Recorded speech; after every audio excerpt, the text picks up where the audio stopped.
Greetings in the precious name of Jesus Christ. ಯೇಸು ಕ್ರಿಸ್ತನ ಅತಿ ಅಮೂಲ್ಯವಾದ ನಾಮದಲ್ಲಿ ನಿಮ್ಮೆಲ್ಲರನ್ನೂ ನಾನು ಅಭಿನಂದಿಸುತ್ತೇನೆ. Welcome to this Kannada Sunday service of Ebenezer Ministries. ಎಬೆನೆನ್ಸ್ ಮಿನಿಸ್ಟ್ರಿಯ ಈ ಭಾನುವಾರ ಆರಾಧನಾ ಕೂಟಕ್ಕೆ ನಿಮ್ಮೆಲ್ಲರನ್ನೂ ನಾನು ಸ್ವಾಗತಿಸುತ್ತೇನೆ. The Israelites witnessed the many miracles God performed against Egyptians who persecuted them. ಇಲ್ಲಿ ನಾವು ನೋಡಿಕೊಳ್ಳುವುದಾರೆ ಇಸ್ರೇಲ್ ಒಂದು ಚರಿತ್ರೆಯಲ್ಲಿ ಇಸ್ರೇಲ್ ಜನಗಳು ಅನೇಕ ಸಾಕ್ಷಿಗಳನ್ನು ಅದ್ಭುತಗಳನ್ನು ದೇವರಿಂದ ಹೊಂದಲ್ಪಟ್ಟರು. ಅಷ್ಟು ಮಾತ್ರ ಅಲ್ಲ, ಐಗುಪ್ತರಿಗೆ ವಿರುದ್ಧವಾದಂತಹ ಹಿಂಸೆಗಳ ನಿಮಿತ್ತವಾಗಿ. Psalms 78 verse 13.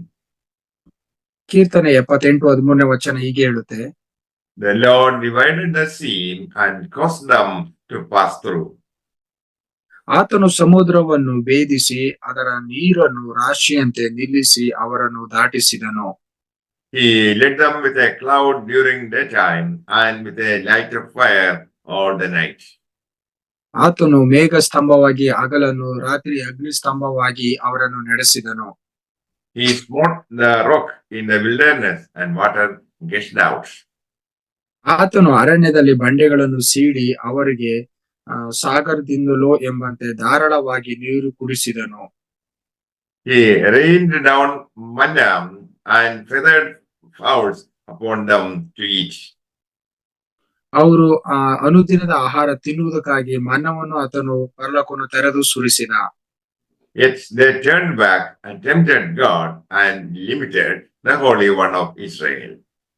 ಆದರೆ ಅವರು ದೇವರಿಗೆ ತಿರುಗಿ ಬಿದ್ದು ದೇವರನ್ನು ಅವರು ಪರೀಕ್ಷಿಸಿದರು. By distrust we limit God. ನಾವು ದೇವರ ಮೇಲೆ ನಂಬಿಕೆ ಇಲ್ಲದೆ ಅಥವಾ ಭರವಸೆ ಇಲ್ಲದೆ ದೇವರನ್ನ ನಾವು ನಿಯಮಿತ ಮಾಡಿಕೊಳ್ಳುತ್ತೇವೆ. We have no patience to wait for answers to prayers.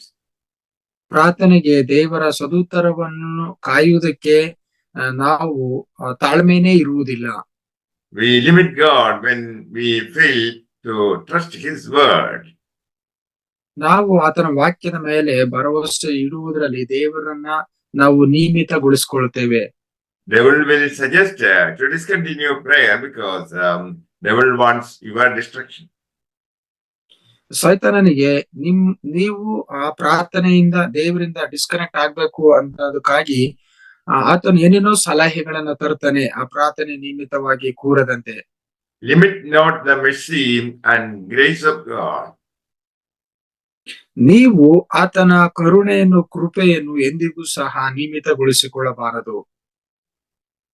Limit not Heavenly Father by thinking God is unwilling to forgive your sins. ದೇವರು ನನ್ನ ಪಾಪಗಳನ್ನು ಕ್ಷಮಿಸುವುದಿಲ್ಲ ಅಂತ ಹೇಳಿ ದೇವರನ್ನ ನಾವು ನಿಯಮಿತವಾಗಿ ಇಡಬಾರದು. Know that God is sovereign. Go back to Him and bow down. ದೇವರು ಸರ್ವಶಕ್ತನಾದವನು, ಆತನ ಬಳಿಗೆ ನಾವು ಹಿಂತಿರುಗಿ ಹೋಗಿ ನಾವು ಬೇಡುವುದಾದ್ರೆ Lord will have mercy upon you. ಕರ್ತನು ನಮ್ಮ ಮೇಲೆ ಕರುಣೆ ತೋರುವವನಾಗಿದ್ದಾನೆ. By distrust you limit God. ದೇವರ ಮೇಲೆ ಅಪನಂಬಿಕೆಯಿಂದ ಅಥವಾ ಆತನ ಮೇಲೆ ಭರವಸೆ ಇಡದೆ ದೇವರನ್ನ ನಾವು ನಿಯಮಿತಗೊಳಿಸಿಕೊಳ್ತೇವೆ. You say that your troubles are greater than His power. ನಮ್ಮ ಸಮಸ್ಯೆ ಆತನ ಶಕ್ತಿಗಿಂತಲೂ ದೊಡ್ಡದು ಅಂತ ನೀವು ಯೋಚಿಸ್ತೀರಾ? He will surely bring you out of all troubles. ಆತನು ನಮ್ಮ ಎಲ್ಲಾ ಸಮಸ್ಯೆಗಳಿಂದ ಆತನು ಹೊರಗಡೆ ತರೋಕೆ ಶಕ್ತನು. God will not forsake you. ದೇವರು ನಮ್ಮನ್ನು ಎಂದಿಗೂ ಸಹ ತೊರೆಯುವುದಿಲ್ಲ. He will snatch you out of the deep waters. ಆ ನೀರಿನಲ್ಲಿ ಮುಳುಗುವಂತದ್ರಲ್ಲೂ ಸಹ ಆತ ನಮ್ಮ ಕೈ ಹಿಡಿದು ಎಳೆದುಕೊಳ್ಳುವಂತ ದೇವನಾಗಿದ್ದಾನೆ.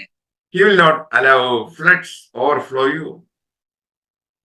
ನಮ್ಮ ಜೀವಿತಕ್ಕೆ ಆ ಒಂದು ಅಲೆಗಳು ನೀರು ನಮ್ಮ ಕೊಚ್ಚಿಕೊಂಡು ಹೋಗದಂತೆ ಆತನು ನಮ್ಮನ್ನ ಸುರಕ್ಷಿತವಾಗಿ ಇಡ್ತಾನೆ. Shadrach, Meshach, and Abednego staggered not in their fiery trial. ನಾವು ನೋಡಿಕೊಳ್ಳದೆ ಶದ್ರಾಕ್, ಮೇಷಕ್, ಅಬೇದ್ನೆಗೋ ಅವರು ಆ ಒಂದು ಬೆಂಕಿಯ ಒಳಗಡೆ ಅವರು ಬಾಧೆ ಪಡ್ತಾ ಇದ್ರು. The Lord came down to save them as the fourth man rather than allowing His promises to be unfulfilled. ಅವರನ್ನ ಆ ಒಂದು ಬೆಂಕಿ ಒಳಗಡೆ ನಾಲ್ಕನೇ ವ್ಯಕ್ತಿ ಹಾಗೆ ಅವರ ಮಧ್ಯದಲ್ಲಿ ಆವರಿಸಿಕೊಂಡು ಅವನ ರಕ್ಷಿಸಿದನು. ನಾವು ಇಲ್ಲಿ ತಿಳ್ಕೋಬಹುದು, ಆತನು ತನ್ನ ವಾಗ್ದಾನಗಳನ್ನು ನೆರವೇರಿಸುವವನಾಗಿದ್ದಾನೆ. ಎಂದಿಗೂ ಸಹ ಆತನು ಕೈ ಬಿಡುವುದಿಲ್ಲ. Limit not the power of the cleansing power of his blood. ನಾವು ಆತನ ಶುದ್ಧಿಪಡಿಸುವಂತಹ ಶಕ್ತಿಯನ್ನು ನಾವು ನಿಯಮಿತಗೊಳಿಸಿಕೊಳ್ಳಬಾರದು. Limit not the atonement for your salvation. ನಮ್ಮ ರಕ್ಷಣೆಗೋಸ್ಕರವಾಗಿ ಆತನು ಮಾಡಿದ ತ್ಯಾಗವನ್ನು ನಾವು ನಿಯಮಿತ ಮಾಡಿಕೊಳ್ಳಬಾರದು. Limit not the power of the Holy Spirit to destroy the mountain before you. ನಿಮಗೆ ಎದುರಾಗಿ ಇದ್ದಂತಹ ಎಲ್ಲ ಕೋಟೆಗಳನ್ನು ಕೆಡವಿ ಹಾಕುವುದಕ್ಕೆ ಪವಿತ್ರಾತ್ಮನ ಶಕ್ತಿಯನ್ನು ನಾವು ನಿಯಮಿತಗೊಳಿಸಿಕೊಳ್ಳಬಾರದು. Put thy trust in Christ. ಕ್ರಿಸ್ತನ ಮೇಲೆ ಸಂಪೂರ್ಣವಾದ ಭರವಸೆ ಇಡಬೇಕು. Honor thy God. He will not dishonor thy faith. ನಾವು ದೇವರನ್ನ ಗೌರವಿಸಬೇಕು. ಆತನು ನಮ್ಮನ್ನೆಂದಿಗೂ ಅಪಕೀರ್ತಿಗೆ ಗುರಿ ಮಾಡುವುದಿಲ್ಲ. ನಮ್ಮ ನಂಬಿಕೆ ನಿಮಿತ್ತ Say, Father, we have been guilty of doubting thee. ನಾವು ಕರ್ತರಿಗೆ, ದೇವರಿಗೆ, ತಂದೆಗೆ ಹೇಳೋಣ, ದೇವರೇ, ನಮ್ಮಲ್ಲಿ ಇರುವಂತಹ ಈ ಪಾಪದ ಒಂದು ಒಂದು ಸ್ಥಿತಿಯನ್ನು ನೀನು ಆ ಒಂದು ಸಂಶಯ ಪಡುವಂತ ಸ್ಥಿತಿಯನ್ನು ಬದಲಾಯಿಸುವಂತ. Remember his faithfulness. ನಾವು ಆತನ ನಂಬಿಗಸ್ತಿಕೆಯನ್ನು ನೆನಪು ಮಾಡಿಕೊಳ್ಳೋಣ. The Gospel according to Saint Matthew chapter 28 verse 20. ಮಾತಾಯ 28:20 ವಚನದಲ್ಲಿ ಹೀಗೆ ಹೇಳುತ್ತದೆ, I am with you always to the end of the world. ಈ ಲೋಕದ ಅಂತ್ಯದವರೆಗೂ ನಾನು ನಿಮ್ಮ ಸಂಗಡ ಇರುವೆನು ಅಂತ ದೇವರೇ ಈ ಸಮಾಪ್ತಿಯವರೆಗೂ ನಾನು ಎಲ್ಲಾ ದಿವಸಗಳು ನಿಮ್ಮ ಸಂಗಡ ಇರುವೆನೆಂತ ಹೇಳಿದ್ದಾನೆ. In him we find love of a mother, love of a father, and love of a husband. ಆತನ ಮೂಲಕವಾಗಿ ನಾವು ಕಂಡುಕೊಳ್ಳಬಹುದು ಆ ತಾಯಿಯ ಒಂದು ಪ್ರೀತಿಯನ್ನು, ತಂದೆಯ ಒಂದು ಪ್ರೀತಿಯನ್ನು, ಗಂಡನ ಪ್ರೀತಿಯನ್ನು. In him you have a bright future. ಆತನ ಮೂಲಕ ನಮಗೆ ಒಂದು ಪ್ರಕಾಶವಾದ ಭವಿಷ್ಯ ಇದೆ. Jeremiah chapter 29 verse 11.